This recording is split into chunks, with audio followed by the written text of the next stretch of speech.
Então, o Mendes Birran, estudando a complexidade desse fenômeno de outros, ele vai chegar à seguinte conclusão: sem ver, sem observar a alma, eu consigo identificar a diferença entre a alma e o corpo pelos seus efeitos.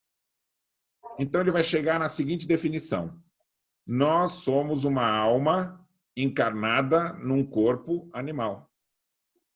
Realmente, como os materialistas ideólogos vinham propondo, da alma você tem as emoções, os instintos, dor, prazer. Isso do corpo. E da alma você vai ter as faculdades, que é razão, vontade e imaginação.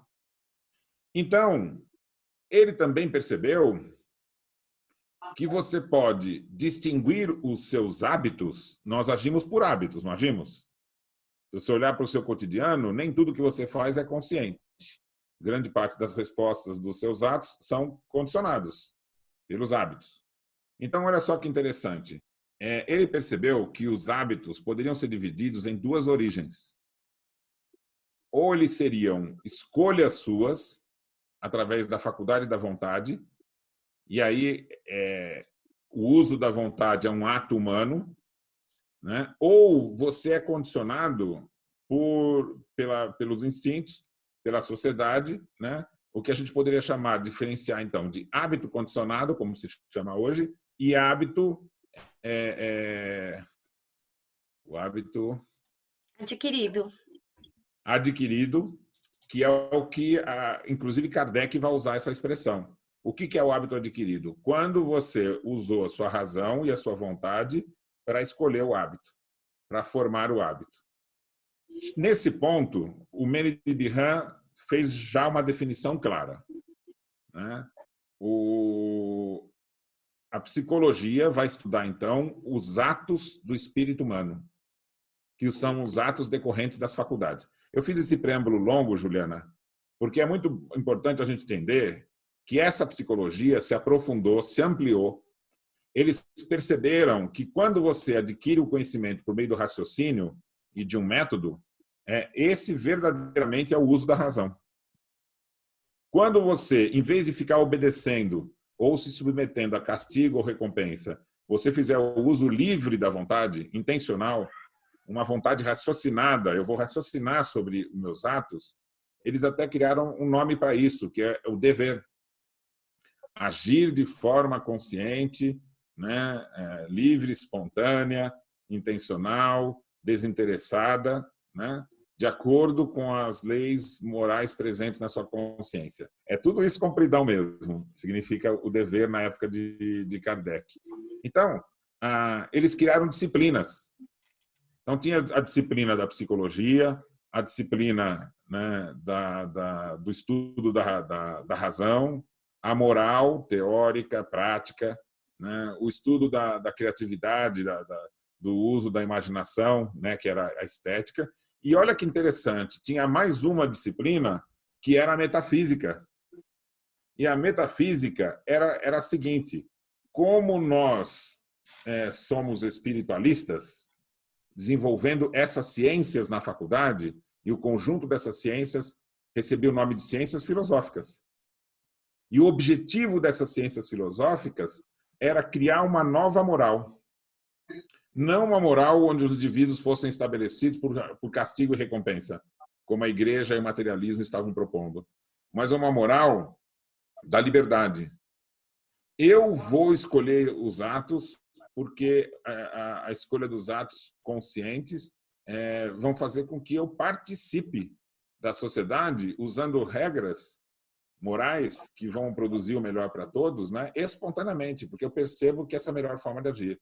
E eu vou criar hábitos não induzidos pelos outros, né, até superando alguns hábitos instintivos que não são mais adequados numa sociedade que evolui, né, mas os hábitos que eu criei para mim mesmo, percebendo que essa é a melhor saída na relação com os outros, sem esperar nada e sem medo de nada. Então, essa proposta moral nova, os espiritualistas racionais, e tudo isso que eu falei estava estabelecido em 1830. O espiritismo é de 57. Isso estava estabelecido em 30, em Paris.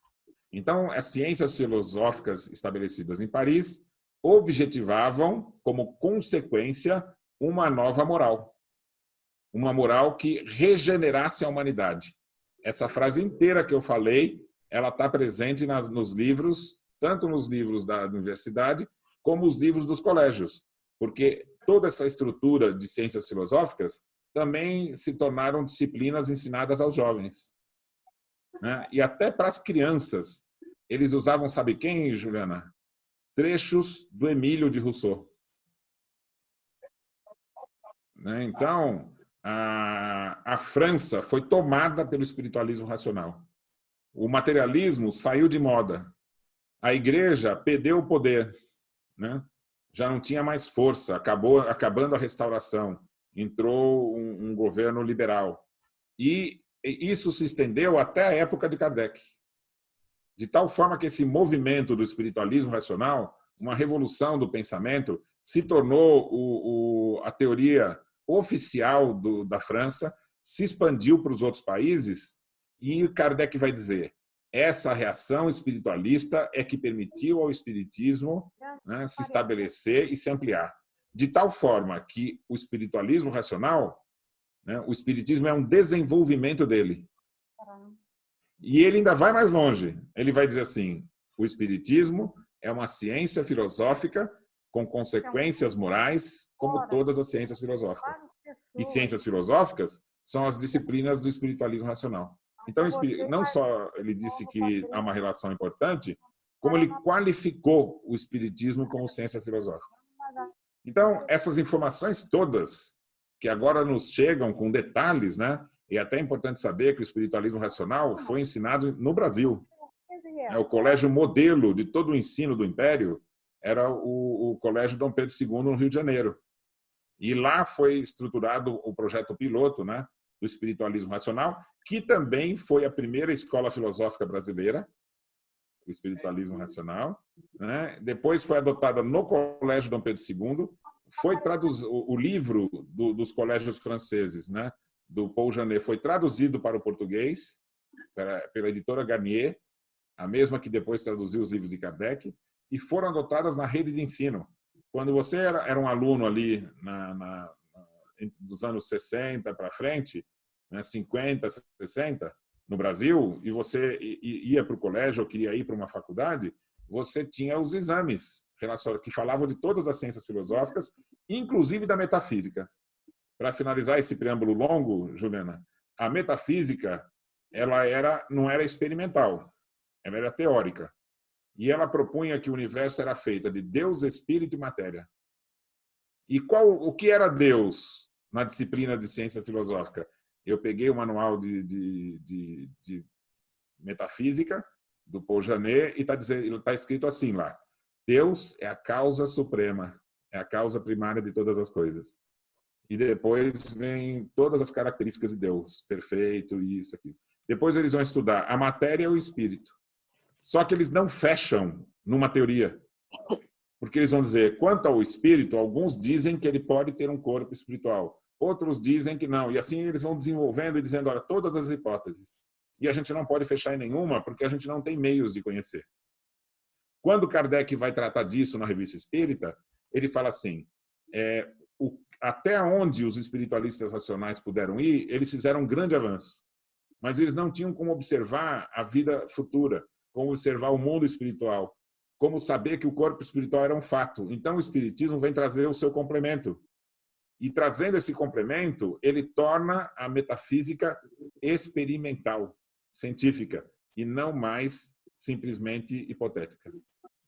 Então, isso que eu apresentei aqui é para que todos possam ter consciência de que não é possível compreender o que Kardec escreveu sem que a gente tenha esse contexto. E eu vou já encerrar minha fala inicial dizendo o seguinte: Kardec definiu o espiritismo como ciência filosófica com consequências morais, como todas as ciências filosóficas. E essa frase longa e fundamental só pode ser compreendida, né, você sabendo que as ciências filosóficas eram as disciplinas do espiritualismo racionais, adotado nas faculdades da França e de muitos outros países. Ufa!